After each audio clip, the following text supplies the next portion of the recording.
I'm glad that you're here. And, Murray, Rabbi Ezring, and I have been doing this for some time, and it's been fun. Sometimes it's taken the form of almost a debate. I'm not sure tonight's will, but we'll see.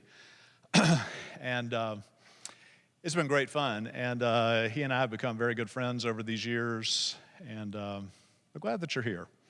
And it's a special night. Did you make note of this? This is November the 9th. 72 years ago, right. 72 years ago in Germany, there was a night of great terror and violence all across Germany. The burning of buildings and synagogues and businesses, great violence done against Jews. It's known as Kristallnacht.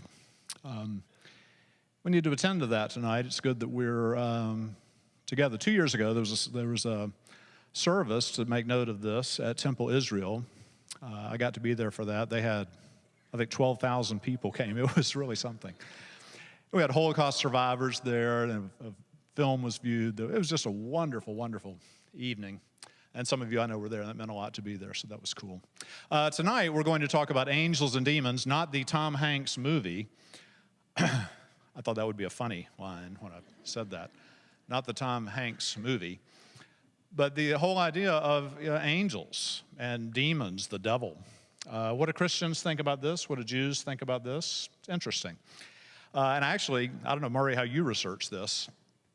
I looked in some books and such, but I also just started asking some people. Oh my goodness, people believe all kinds of odd things about this. It was just fascinating. So that'll be fun.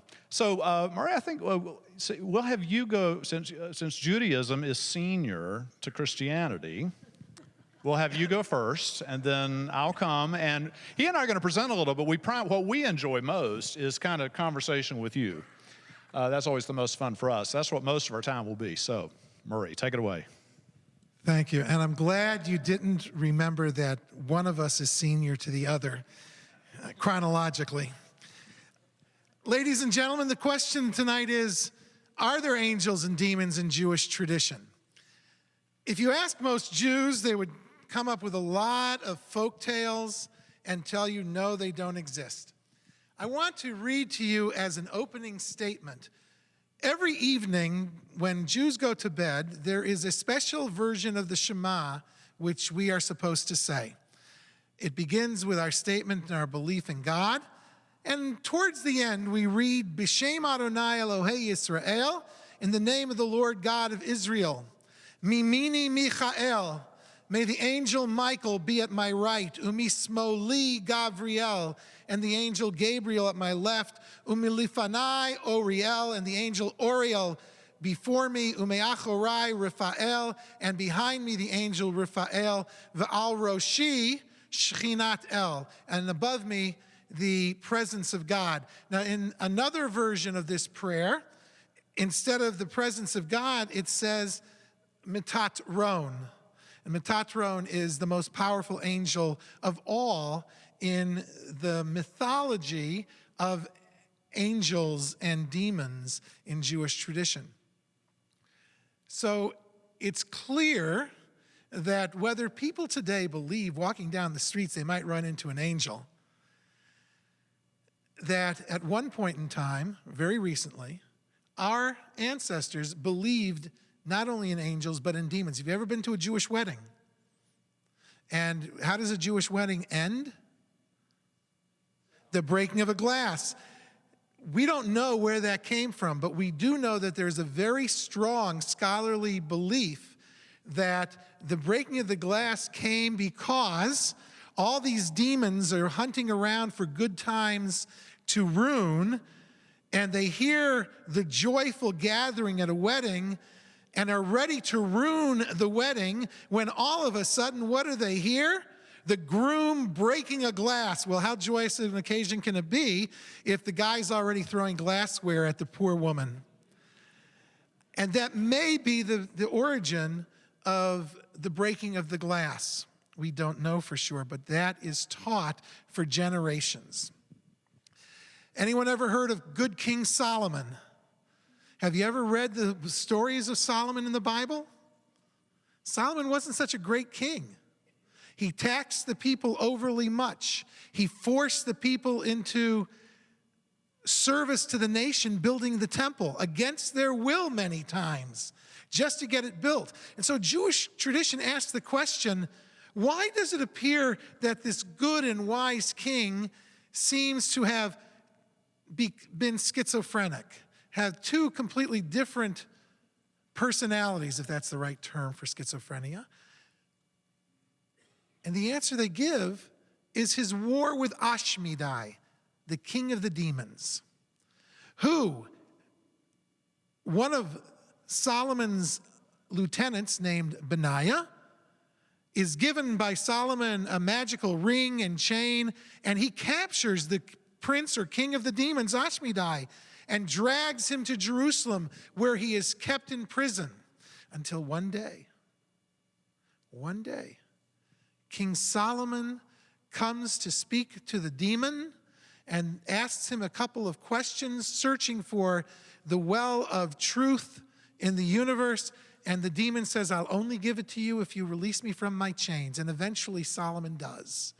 And the moment Solomon releases him from his chains, poof, the demon king sends Solomon halfway across the world, where he finds himself lying naked and bruised and battered in a land he did not know, while Ashmedai changes his appearance to look like Solomon and puts Israel into slavery to their own king. For years, Solomon works his way around the world. At first, he doesn't even remember who he is. Finally, he remembers who he is and can't convince anyone. And then, as all stories go, Solomon, the king of many wives, comes across a dark-haired beauty and says, I love you. And can I make your life well? Because I'm King Solomon from Israel. I'm one of the richest men in the world. And she looks at him in his rags, says, I don't believe you about being rich, but I got to tell you, you look good, you sound good, I'll marry you. And her father happens to be a king who pays their way back to Israel. And when Solomon enters the palace in Jerusalem and confronts Ashmedai, he overcomes him with his answers to questions. Benaiah brings out the ring and chain again. They re-shackle the king of the demons, and Solomon is back again as a good and wise king. And that's the rabbinic explanation as to why he has two personalities, one very, very good and wise, and the other as mean and vicious as you could imagine, all in the same biblical stories. Do we still believe in demons? I don't know. Some people do. But I will tell you this, that in the 1600s, in the city of Posen, a newlywed couple bought a house. And when they moved into the house, the very first night, it's like the movie Poltergeist. Things start singing and dancing. Dishes are thrown about right and left and being broken. And they don't know what's going on. They run to the rabbi. The rabbi goes to the house. And he calls forward any demons that may be there. And sure enough, a family of demons appears. He says, what are you doing to this poor new couple? And they said, they're in our house. This is our house. We were killed and buried without anyone knowing it by someone who stole our home. And of course, the person who stole their home was the great-grandfather of the person that this young couple bought the house from. They wanted their house back. After all, it was rightfully theirs, right? So what do they do in Posen? They put together a court.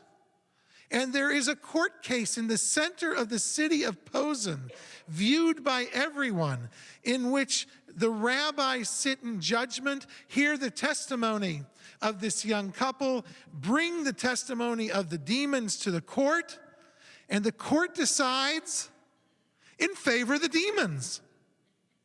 They have the rightful claim. However, as we all know, demons aren't supposed to live in this world. They have a realm of their own. And therefore the rabbis say, although the home is yours, you cannot inhabit it because there is no place in Posen for you. The demons are chased out of town. The young couple lives happily ever after in the house, which was owned by their children and their grandchildren. So those things happen. But the question I would like to pose to you before I let Dr. Howell take over is this. In folk religion, why are demons and angels so important? Just think about it for a little while as we hear the wisdom of my good colleague.